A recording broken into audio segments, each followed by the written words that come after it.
Good morning class. Myself Manish Pandey from Central Public Academy, and today I am going to teach about the chapter metal and non-metal. This topic is related for class 8th and 9th both, right? In the class 9th level, the chapter is matter around us pure, right? But in class 8th, that is a chapter metal and non-metal, right? So students, listen very carefully and watch this video very properly. Then you have to subscribe this channel because 1000 subscribers is needed for the live classes. If you are subscribing this thing, then definitely you can get the live classes of your teachers. Okay, let's start this chapter, metal and non-metals. Okay, so firstly you know very well that every substances is classified into elements and compounds. What is elements and compounds?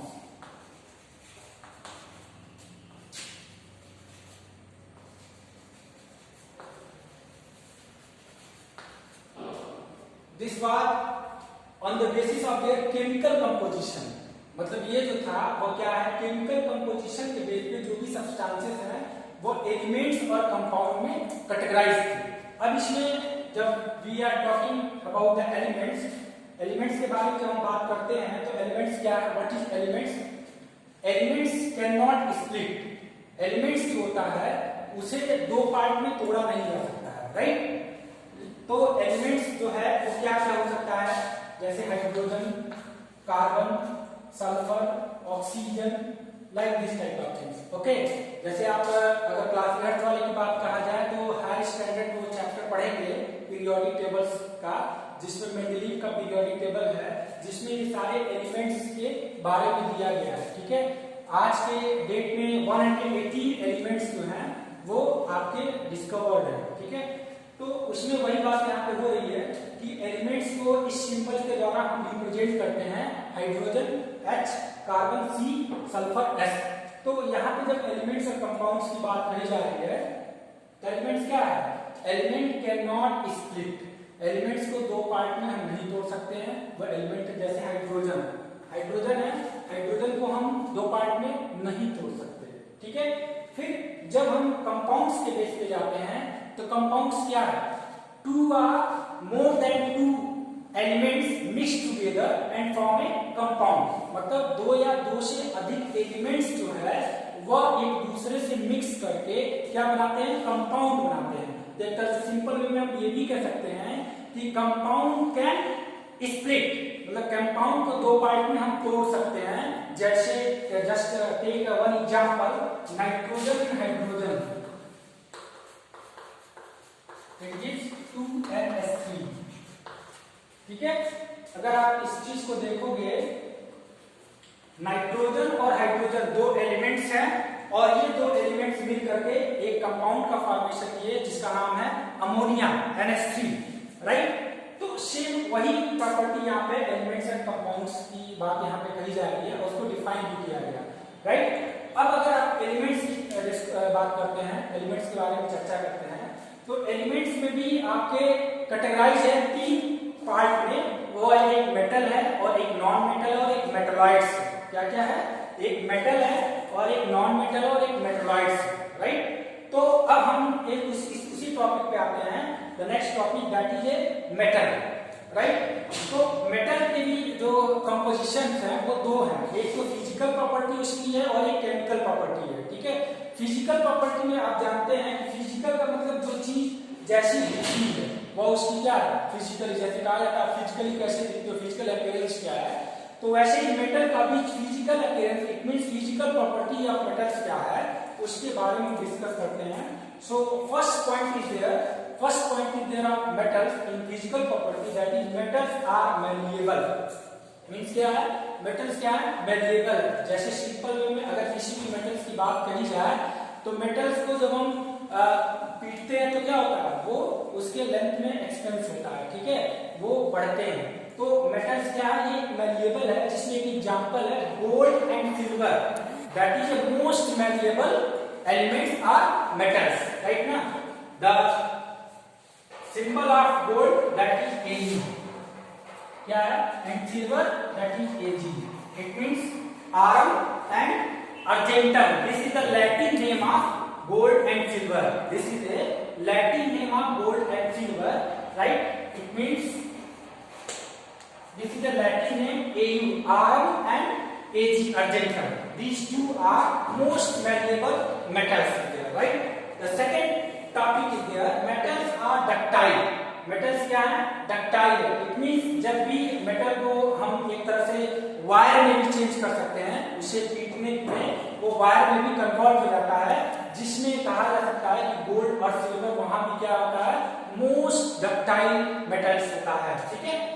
फिर उसी तरह से जब आप third point पे जाते हो तो metals are good conductor of heat and electricity. तो मेटल्स क्या है, यह भी एक तरह से good conductor of heat and electricity. It means इसमें जो फ्लो होता है हीट और इलेक्ट्रिसिटी का वो गुड कहा जाता है, good conductor of heat and electricity होती है. जिसमें सिल्वर जो होता है, अर्जेंटम जो होता है, वो best conductor of good conductor of heat and electricity होता है मेटल्स में.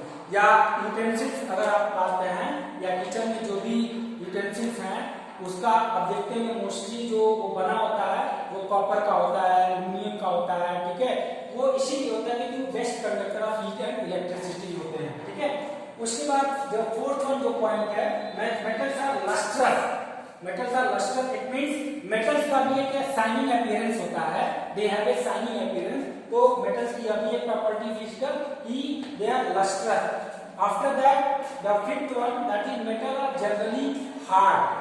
जैसे सिंपल में अगर आप किसी भी मेटल्स को आप देखेंगे अपने चारों तरफ अपने सराउंडिंग्स में तो जनरली कैसे होते हैं, बहुत ही हार्ड होते हैं. ठीक है. सॉफ्ट नहीं होते हैं.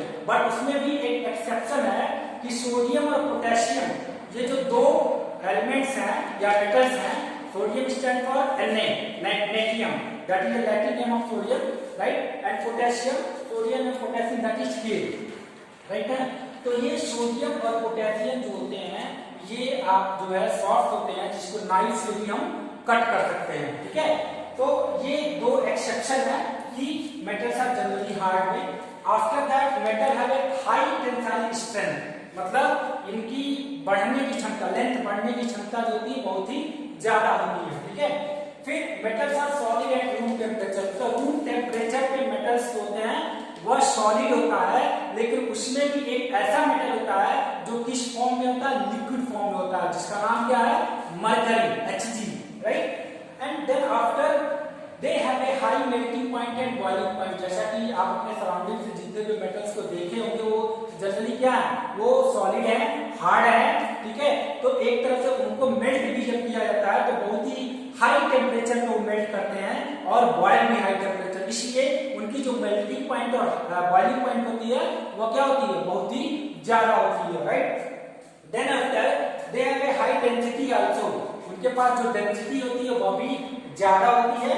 एंड देन आफ्टर ये एक सोनरस साउंड भी प्रोड्यूस करते हैं. जैसे आपके कोई भी मेटल्स का बना हुआ जो है यूटेंसिल्स देख लीजिए, अगर किचन में अगर गिरता है तो एक आवाज प्रोड्यूस होता है, आवाज को हम सोनरस बोलते हैं, सोनरस साउंड प्रोड्यूस करते हैं, राइट ना. तो ये सारी जो इनकी फिजिकल प्रॉपर्टी ऑफ मेटल्स है. ठीक है. ये क्या है, फिजिकल प्रॉपर्टी ऑफ मेटल्स है, जिसमें one by one again we are just revising here. First is metals are malleable. Metals क्या है, मैलिएबल है. Second ductile. Third one good conductor of heat and electricity. And then metals are lustrous. Metals are generally hard. Metals have a high tensile strength. Metals are solid at room temperature and they have a high melting point and boiling point and they have a high density and they produce the sonorous sound. These are the physical property of metals. Then after whenever we are going for the physical property of non-metal, then you may get just like opposite of the metals. मतलब ये जो metals की जो physical property है इसका just opposite होता है, वो नॉन मेटल्स की फिजिकल प्रॉपर्टी होती है, right. So this one is for today. Okay. Now class is over and tomorrow again we shall discuss about the chemical properties of the metals. Okay. Thank you.